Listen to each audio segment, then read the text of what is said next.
Siang teman-teman, terima kasih sudah hadir. Untuk hari ini kami menggelar jumpa pers mendampingi Pak Freddy Wijaya, yang dimana dalam hal ini beliau nanti akan menyampaikan silsilah keluarga dari Bapak, lalu nanti kami akan bicara dari sisi hukumnya. Waktu dan tempat kami persilahkan. Mari Bapak, silakan. Perkenalkan diri. Ya, selamat siang rekan-rekan semua. Terima kasih atas kedatangannya di siang ini. Nama saya Freddy Wijaya, ya, salah satu putra dari almarhum ayah saya Eka Cipta Wijaya, di mana beliau sewaktu masih hidup memiliki 5 orang istri dan 28 anak. Nah, dari silsilah ini, istri pertama memiliki 8 anak, kedua 7 anak, ketiga 9, keempat 3, yang terakhir 1 anak. Nah, dari semua anak, hanya 4 anak dari istri pertama yang menguasai dinasti Sinar Mas Group, yaitu Teguh Ganda Wijaya, Indra Wijaya, Mukhtar Wijaya, dan Franky Usman Wijaya, yang saya rasa sudah cukup dikenal di kalangan masyarakat Indonesia sebagai konglomerat yang menguasai industri dari hulu ke hilir. Nah, untuk sementara itu yang saya bisa sampaikan. Selanjutnya para kuasa hukum saya yang akan melanjutkan. Ya, terima kasih. Selamat siang teman-teman semua, bahwa secara hukum kami sah mendampingi klien kami, Saudara Freddy Wijaya, berdasarkan surat kuasa, ya.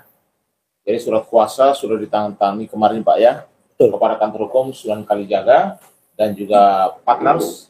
Ini sudah jelas, ya.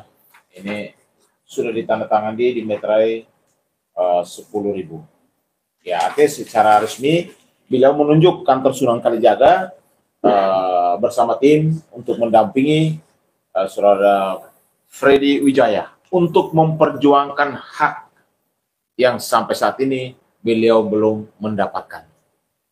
Dan saya perlu sampaikan, betul Pak, ya, bahwa ibu dari Bapak Freddy masih hidup. Betul. Sedangkan istri-istri dari Bapak Eka Cipta itu nomor 1, nomor 2, 3, dan 5 memang sudah almarhum. Jadi beliau ini masih bersyukur ibunya sampai saat ini masih bersama dengan keluarga. Perlu kami sampaikan bahwa yang namanya hak sampai kapanpun, keperdataan itu tidak akan pernah hilang. Bahkan hak itu diwariskan kepada anak-anaknya. Yang menjadi persoalan di sini adalah sampai saat ini Pak Freddy, ya, sebagai salah satu ahli waris, istri keempat, anak pertama, ya, yang memperjuangkan hak ini sudah cukup lama, tapi sampai hari ini haknya belum diselesaikan. Perlu kami sampaikan bahwa dalam perjuangan beliau pernah ada datang tawaran kepada Bapak, ya, betul, untuk menyelesaikan haknya beliau 1 triliun. Tapi setelah beliau melihat bahwa perusahaan bapaknya itu harusnya kalau dibagi warisnya beliau mendapatkan hak 13 triliun. Sehingga waktu itu beliau bukannya menolak, tapi meminta supaya haknya itu mendapatkan adil sesuai dengan apa yang diwariskan oleh almarhum bapaknya. Makanya sampai saat ini beliau masih memperjuangkan. Ya, kami juga sebagai tim hukum dari kantor hukum Sunan Kalijaga yang mendampingi Bapak Freddy akan melakukan segala upaya. Tetapi di sini kami mau menyampaikan bahwa menyelesaikan persoalan lewat jalur komunikasi, negosiasi, mediasi akan kami kedepankan. Kami buka ruang untuk kami bisa berkomunikasi pihak-pihak yang saat ini masih menutup pintu untuk memberikan hak kepada salah satu ahli waris, yaitu Pak Freddy Wijaya. Pihak-pihak mana aja, Bang, kalau boleh tahu? Ya, yang tadi beliau sudah sampaikan. Bahkan di sini kan ada istri pertama daripada Bapak almarhum, ada istri kedua, ada istri ketiga, dan juga ada istri ke-5. Beliau dari istri keempat, anak pertama. Ya, jadi itu yang nanti saat ini kami membuka ruang itu untuk bisa kami berkomunikasi dengan pihak-pihak yang memang saat ini menurut Pak Freddy bahwa ada haknya yang masih belum diselesaikan. Nah, ini yang harus teman-teman tahu bahwa yang namanya hak itu harus diselesaikan. Almarhum meninggalkan apapun, hak itu di sini loh yang perlu saya sampaikan, bahwa yang namanya waris itu bisa utang, bisa juga harta. Karena bapak almarhum meninggalkan harta, itu kan harus dibagi secara benar menurut hukum. Karena ada juga di notaris, Pak, ya, bahwa sebenarnya sudah diaktakan notaris bahwa bapaknya juga sebelum beliau wafat, masih hidup, beliau juga sebenarnya sudah membuat akta di notaris bahwa inilah nama istri dan anak-anak tersayang. Betul. Itu sudah jelas semuanya. Namun hari ini kami sampaikan bahwa kantor hukum Sunan Kalijaga nanti yang mendampingi Bapak Freddy Wijaya untuk memperjuangkan hak-haknya. Itu dari saya dulu, Pak Freddy, boleh nanya, Bapak kan tadi dibilang anak pertama ya, berarti punya adik. Betul. Apakah ini hanya kepentingan untuk Bapak sendiri atau dengan adik-adiknya? Saya pasti dong, saya mewakili keluarga saya. Jadi keluarga dari ibu saya, yang saya memiliki adik, ada 2 adik ya. Siapa? Jadi, ya, dari ibu saya bernama Lydia Herawati Usli. Menjadi istri keempat yang sudah diakui oleh bapak saya menurut akte wasiat nomor 236 tahun 91, bapak saya masih sehat walafiat, dibuat di hadapan notaris Beni Kristianto di Jakarta. Di situ disebutkan bahwa inilah istri-istri dan anak-anak yang saya cintai. Bapak saya menyebutkan gitu. Setelah itu disebutkan wanita nama istri, anak, wanita nama istri, anak, di mana istri keempat ibu saya Lydia Herawati Usli dan saya dengan 2 adik saya juga ada di situ. Itu adalah pengakuan dari ayah almarhum saya. Itu kejadian wasiat itu tahun berapa, Pak? Itu membuat wasiat untuk pengakuan anak-anak dan istri-istri tahun 91. Ya. Dikuatkan lagi oleh tim 4, bikin akta wasiat lagi, ya. Itu menyebutkan bahwa semua wasiat yang pernah dibuat oleh ayah saya selama masih hidup dibatalkan kecuali akta nomor 236 tahun 91. Di mana itu adalah pengakuan istri-istri dan anak-anak yang tidak bisa dibatalkan. Jadi saya tambah sedikit lagi, di tahun 2005 sampai 2008 ada 3 akta wasiat aneh muncul, ya, dibuat di notaris lain, di mana ayah saya sudah pensiun dan sakit-sakitan, ya. Di situ sudah tidak disebut lagi semua istri, hanya sebut 1 istri, yaitu dari istri yang pertama aja. Yang kedua, dia menyebutkan bahwa akta wasiat yang dibuat bapak saya selama ini sebelumnya dibatalkan semua. Jadi itu adalah aneh bin ajaib bahwa anak istri semua juga dibatalkan gitu. Nah, itu ya, ada lagi? Bang Nahab tadi mengatakan benar secara bisa dirinci. Seperti apa sih idealnya yang dimiliki nanti oleh Pak Freddy? Boleh, saya sedikit Freddy, ya. tadi disebutkan kalau Pak Freddy adalah anak dari istri keempat. Betul. Benar ya. Nah, sepanjang dalam pernikahan ibu sama Pak Eka, seberapa banyak harta yang diperoleh? Kan kita berbicara adalah haknya buat Pak Freddy. Terima kasih. Harta diperoleh lewat ibu saya, ya, maksudnya. Selama masih bersama ibu. Waktu masih, ya, ayah saya bersama ibu sampai beliau meninggal. Ya. Jadi semua istri itu otomatis sebagai suami yang bertanggung jawab itu diberikan rumah, kendaraan, ya, dan anak-anak disekolahkan. Nah, hanya itulah yang kami terima semua kecuali anak dari istri pertama yang menguasai grup Sinarmas. Jadi anak istri kedua, ketiga, keempat, kelima, kami semua disekolahkan ke luar negeri, mau sampai kapanpun silahkan sekolah, tapi untuk masuk ke grup Sinarmas tidak boleh. Sampai ayah meninggal dunia. Jadi anak semua dari istri kedua sampai kelima tidak ada yang menikmati 1 peser pun dividen dari perusahaan yang mereka sudah TBK sampai detik ini sudah dibesarkan lagi, sampai ini tidak pernah menerima 1 lembar saham pun atau 1 rupiah dividen pun. Nah, tadi saya sebutkan lagi, saya tambahkan yang tadi disebutkan. Kenapa hak saya disebutkan segitu? Mungkin saya perlu uraikan bagaimana dapat angka itu. Menurut laporan, boleh Pak ya? Saya sampaikan.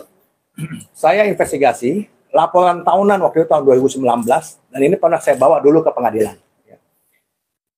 Itu TBK, mereka TBK itu dibuat, silakan di Google semua, dari mulai namanya Ciwi Kimia, Indah Kiat, semua yang ada di grup Sinarmas, itu total asetnya ada 737 triliun. Kalau dipotong 50% ada aset, pasti ada utang. Kita asumsi utang 50% itu yang umum. Berarti masih ada kira-kira 360 triliun aset bersihnya setelah potong utang. Nah, menurut KUH Perdata yang saya lupa sebut nomornya, itu 2/3 adalah milik anak-anak yang istri sah perkawinan yang dicatatkan di catatan sipil. 1/3 adalah milik anak di luar nikah. Itu di KUH Perdata ada. Ya. Nah, saya ini sebenarnya bisa masuk yang ke pertama atau kedua. Kenapa? Karena saya pernah memiliki penetapan pengadilan bahwa saya adalah anak sah dari perkawinan bapak saya dan ibu saya yang hanya tidak dicatatkan di catatan sipil. Yang menurut keputusan MK nomor 46 tahun 2010 bahwa seluruh anak bisa berhak perdata dari bapaknya selama bisa dibuktikan secara pengetahuan dan lain-lain. Nah, saya sudah mendapatkan. Cuman mereka dengan segala cara mereka batalkan itu akte penetapan anak saya dari pengadilan Jakarta Pusat yang saya dapatkan tahun 2020 di bulan Februari. Ya. Nah, sekarang bagaimana cara menghitungnya? Dari 5 istri ada 28 anak. Ya. 360 triliun. Anggap ini anak 1 sama anak 2. Karena kebetulan saya ceritakan juga, anak dari istri kedua semuanya ini, ibu yang dari istri kedua ini memiliki juga surat kawin. Yang sebenarnya lebih sah daripada anak istri pertama. Kenapa? Ini dibuat surat kawin tahun 51, dicatatkan di Tondano Minahasa, istri kedua. Istri pertama, malah waktu itu zaman Jepang, bapak saya menikah tahun 43, itu belum dicatatkan catatan sipil. Bapak saya buat diam-diam tahun 53, di Makassar, dicatatkan di catatan sipil Makassar. Jadi secara hukum, melalui PT UN harus dibatalkan sebenarnya. Karena tidak boleh, Undang-Undang Perkawinan bilang, punya 2 akte nikah di negara NKRI ini. Nah, jadi saya anggap ini anak 1 dan 2 sudah memiliki hak sebagai anak dari perkawinan sah. Saya anggap begitu dulu sebentar. Jadi yang 3, 4, 5 total ini adalah 8, 7, 9, 3, 1. Ini total 13. Kalau 13 tadi 1/3 dari 360 itu 120. Dibagi 13 ya kurang lebih hampir 10 T. Keluarga saya ada 3 anak. Keluarga ibu saya 30 T. Jadi saya anggap kurang lebih ada 13 T. Itu perhitungannya. Apalagi sekarang sudah tahun 2020, 2021 sampai 2025 itu semua dividen kami nggak pernah menikmati. Kalau lihat dividen aja udah puluhan T itu setiap tahun di TBK-nya itu. Semua banyak TBK. Itu dibagi aja tuh ibarat hak kami ini sekarang ini tidak ada apa-apanya dengan kekayaan mereka. Nah, itulah yang bisa saya jelaskan. Ya, silakan. Yang bagusan ya jelas. Nah, lanjut. Ya, jadi itu penjelasan secara general ya. Data ya. Datanya seperti itu. Jadi kami mau sampaikan bahwa anak di luar perkawinan pun diakui oleh putusan MK dan dia mendapatkan hak waris yang sama. Dan beliau ini sebenarnya sudah sudah mendapatkan putusan ya di pengadilan. Dan yang kedua memang ada akta di notaris yang mengakui bahwa inilah istri-istri dan anak-anakku yang tersayang. Digariskan istri bersama anak ini dan lain sebagainya. Makanya di sini kami mau sampaikan bahwa sebenarnya persoalan ini kan persoalan keluarga ya. Ini sebenarnya hukum privat yang bisa diselesaikan lewat jalur non litigasi, komunikasi, negosiasi dan mediasi dan lain sebagainya. Makanya hari ini kami mau sampaikan bahwa karena beliau sudah kami dampingi dari kantor hukum Sunan Kalijaga dan partner, sehingga kami membuka ruang untuk kami bisa melakukan komunikasi, melakukan mediasi dan lain sebagainya. Itu langkah awal supaya persoalan ini bisa diselesaikan dan hak-hak daripada anak-anaknya terutama klien kami itu harus diselesaikan. Kenapa? Kalau hak itu harus dikasih. Karena ini kan sebenarnya kan kalau dibilang Bapak Eka Cipta Wijaya itulah yang memiliki perusahaan-perusahaan ini yang dikelola oleh istri pertama dan anak-anaknya yang harusnya tidak boleh juga loh melupakan istri-istri dan anak-anaknya juga. Apalagi klien kami mamanya sampai saat ini masih bersama keluarga atau masih hidup, sehingga beliau tahu persis dan mungkin suatu saat kami akan hadirkan untuk bicara di publik. Kenapa? Karena sejarahnya ada fotonya, semua lengkap, jadi tidak bisa juga ditiadakan walaupun anak tidak di bawah pernikahan, tetapi sudah bisa ditiadakan karena waktu itu semua foto, dokumentasi dan lain sebagainya, bahkan ada putusan pengadilan bahwa benar Bapak Freddy Wijaya dan ada adik 2 orang adalah anak daripada Bapak Eka Cipta Wijaya. Bang, ini berbicara hukum ya, artinya ada bukti apa sih yang dilampirkan? Oke, saya tambahkan sedikit ya. Ini penting sekali dasar perhitungan tadi ya. Kalau nanti kan ada pertanyaan begini, loh bagaimana kalau seandainya bapak saya masih hidup yang memberikan kepada mereka semua saham-sahamnya itu? Jadi kan bapak saya punya saham dong maksudnya. Jadi saya sebagai anak-anak lain nggak punya hak dong kalau bapak saya kasih waktu itu. Saya jelaskan begini. Ya, saya sebut satu PT aja, contoh aja PT ABC. PT semua sama ini. Ya, holdingnya yang waktu didirikan itu PT ABC ini didirikan misalnya ya oleh satu notaris ya, di mana pemegang sahamnya itu adalah istri pertama 20%, Indra Wijaya 20%, Mokhtar Wijaya 20%, Frankie dan Jafar total 100%, 5 orang tidak ada bapak saya, nggak ada. Ini saya punya, aktenya saya punya. Jadi kalau misalnya saya mau nuntut, di mana hak papa kita? Ini semuanya punya kita perusahaan dari awal diberikan. Itu akta pendirian PT. Akta pendirian PT nomor 1 ini, ya, di hari yang sama, notaris yang sama, ada akta pendirian, akta nomor 2, hibah saham-saham.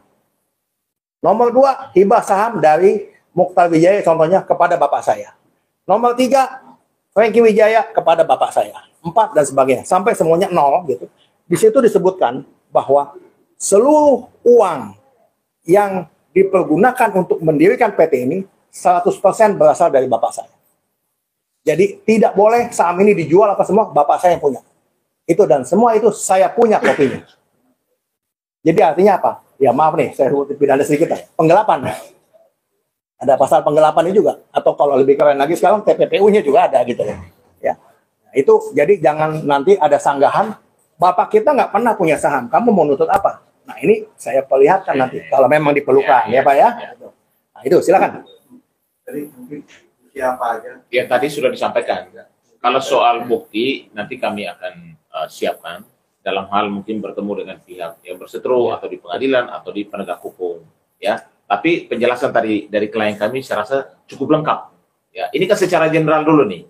Konferensi pers pertama kita mau menyampaikan bahwa saat ini kantor hukum Sunan Kalijaga yang mendampingi Bapak Freddy Wijaya dalam hal haknya harus diselesaikan baik dengan cara yang menurut saya secara kekeluargaan. Sebenarnya bisa komunikasi kok.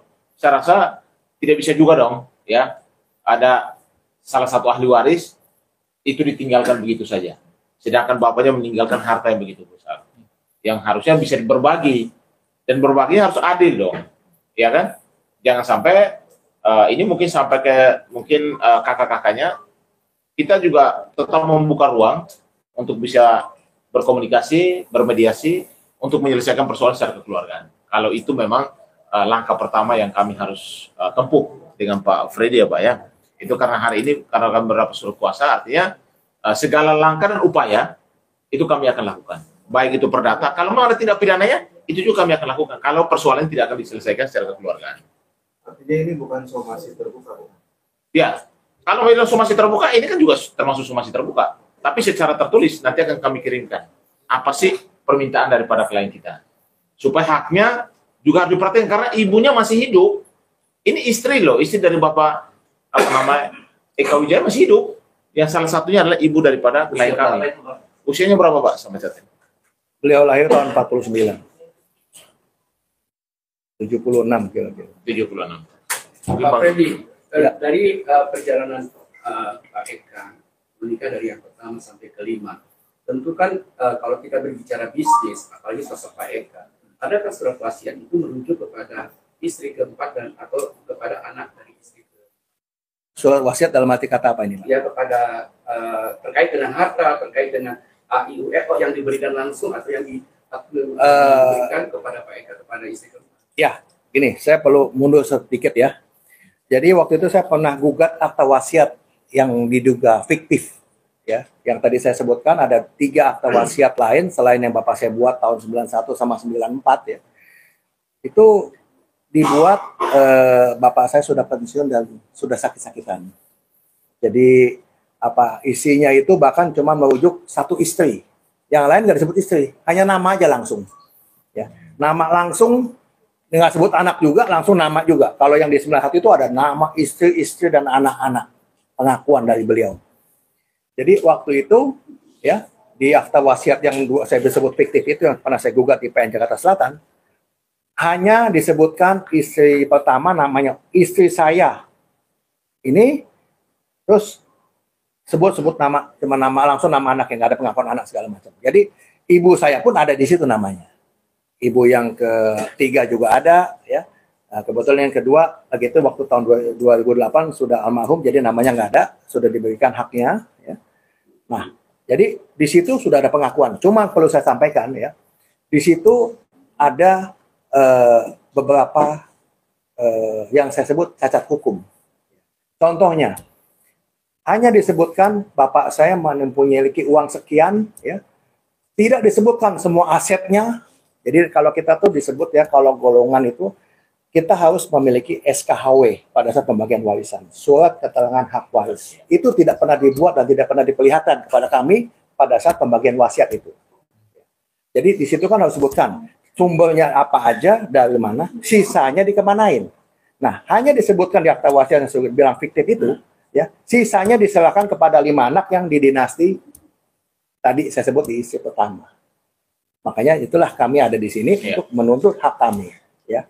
Yang kedua, ya, di situ kami hanya menerima 1 miliar rupiah. Ya, jadi pada waktu itu disebutkan, mereka hanya menyebutkan bahwa 1 miliar rupiah itu sudah habis dibagikan kepada kami semua ini, ya, anak-anak yang di luar istri pertama dan kedua. Kami hanya terima 1 miliar rupiah. Nah, inilah kami sedang menuntut hak saya, memperjuangkan supaya bisa, ya, minimal lah, ya, hak dari saya. Kalau data tadi hitungannya sekian. Sebelum hari ini maksudnya komunikasi itu dengan pihak keluarga istri yang pertama masih berjalan atau sama sekali mereka menutup? Tadi sudah sama beliau ada penawaran. Ya, jadi sebenarnya ini kan perkara ini sudah berlangsung lama. Bahkan sudah ada penawaran ke keluarga klien kami, ya. Tapi yang perlu kalian harus pahami bahwa penawaran itu tidak sesuai dengan hak yang harusnya mereka dapatkan, sehingga masih dalam tahap komunikasi supaya haknya beliau bisa mendapatkan hak seperti yang sudah tertulis di KW Perdata, bahwa kalau anak di luar pernikahan berapa persen, dan itu sudah dihitung yang tadi muncul angka kurang lebih 13 triliun tersebut. Tapi karena ditawarkan 1T, beliau bukannya menolak, tapi kan beliau mau tahu hak yang harusnya dia dapatkan, dan itu masih kita buka ruang untuk bisa berdiskusi, bisa berkomunikasi, ya. Itu Bang Sunan ada. Sebagai tambahan satu, tadi penawaran tadi diberikan kepada saya pada bulan Februari tahun 2022. Iya.